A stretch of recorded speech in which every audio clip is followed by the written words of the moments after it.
Assalamualaikum warahmatullahi wabarakatuh. Dalam memenuhi ujian akhir semester mata kuliah pramuka yang diberikan oleh Ibu Fitri Melinda, saya Nadia Amalima Prasinta dengan NIM 2011-21008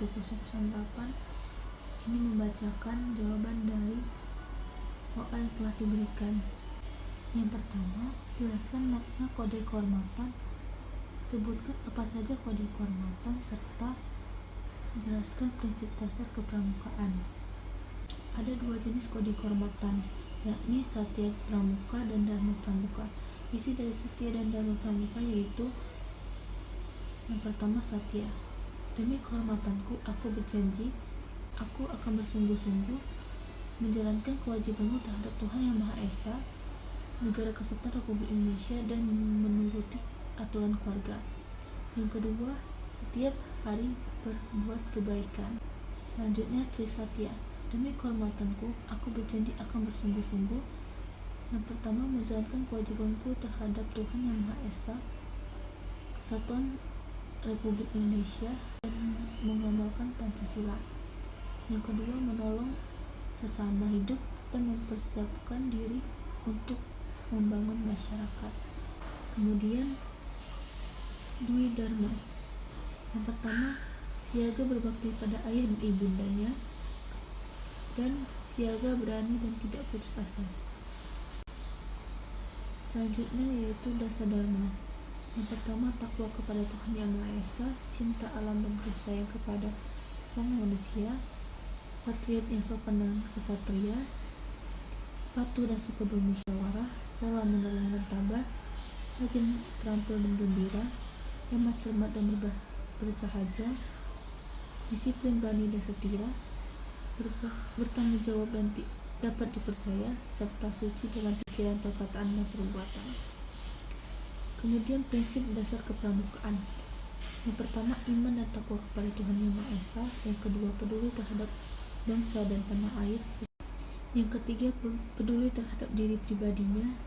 Dan keempat, taat kepada kode kehormatan pramuka. Yang kedua yaitu jelaskan secara singkat sejarah dari pramuka di dunia dan di Indonesia. Yang pertama, di dunia.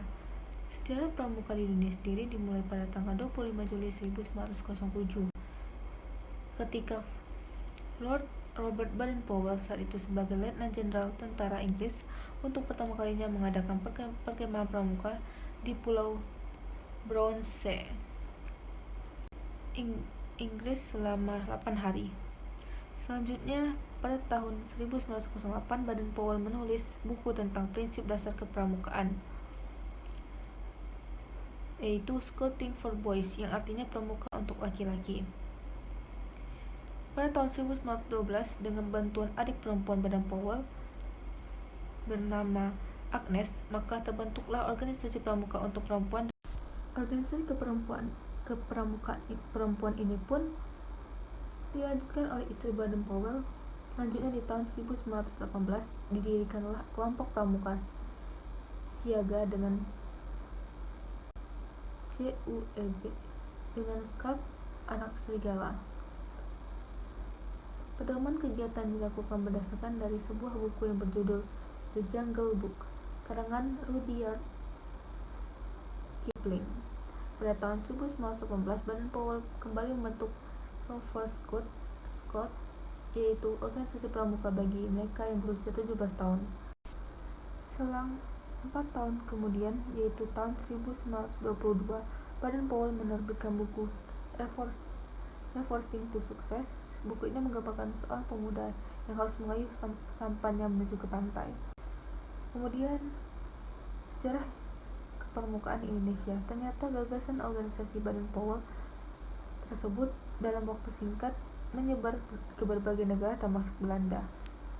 Di Belanda, gerakan pramuka dinamai Pathfinder. Pada masa itu, Belanda menguasai Indonesia, membawa gagasan itu ke Indonesia. Akhirnya mereka pun mendirikan organisasi tersebut di Indonesia dengan nama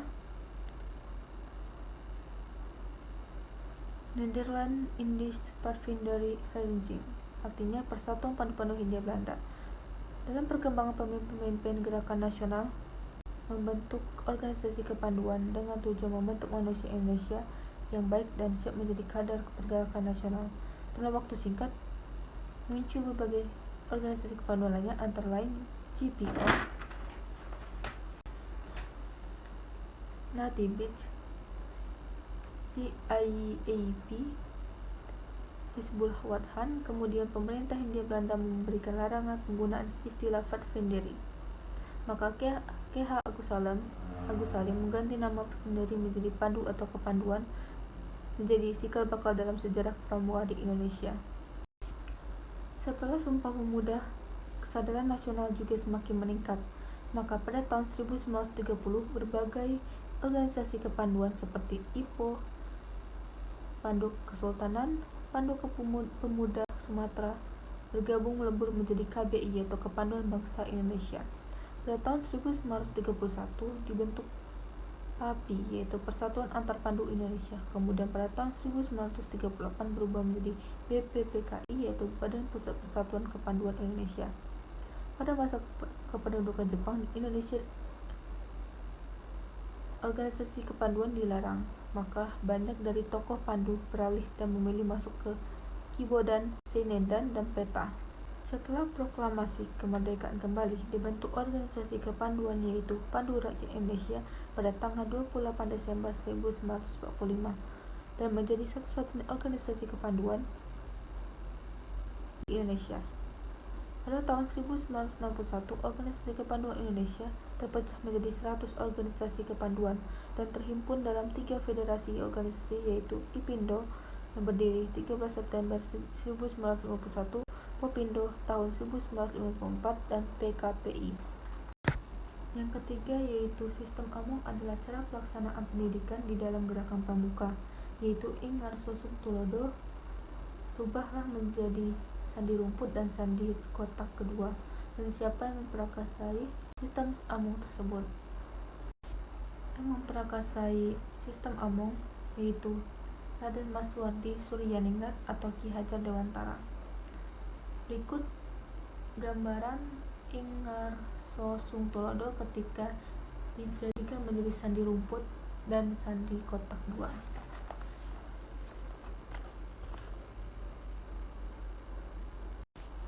Yang keempat yaitu jelaskan tentang organisasi gerakan pramuka. Gerakan pramuka adalah organisasi pendidikan non-formal yang menyelenggarakan pendidikan kepanduan yang dilaksanakan di Indonesia. Kata pramuka disingkatan dari Praja Muda Karna yang memiliki arti orang muda yang suka berkarya. Pramuka merupakan sebutan bagi anggota pramuka yang meliputi pramuka siaga, pramuka penggalang, pramuka pendega, serta kelompok anggota yang lain disebut anggota dewasa. Sedangkan yang dimaksud kepramukaan adalah proses pendidikan di luar lingkungan sekolah dan di luar lingkungan keluarga dalam bentuk kegiatan menarik, menyenangkan, sehat, teratur, terarah, praktis yang dilakukan di alam terbuka dengan prinsip dasar kepramukaan dan metode kepramukaan yang sasaran akhirnya pembentukan watak, akhlak, dan budi pekerti luhur. Yang kelima, jelaskan apa itu administrasi kepramukaan dan mengapa di administrasi itu penting dalam kepramukaan. Administrasi dalam arti luas adalah semua pekerjaan, kegiatan, dan usaha-usaha pembinaan di dalam organisasi gerakan pramuka. Administrasi dalam arti sempit ialah meliputi penataan dan penertiban secara tertulis dan ketentuan, yaitu kegiatan-kegiatan disebut tata usaha dalam gugus depan gerakan pramuka.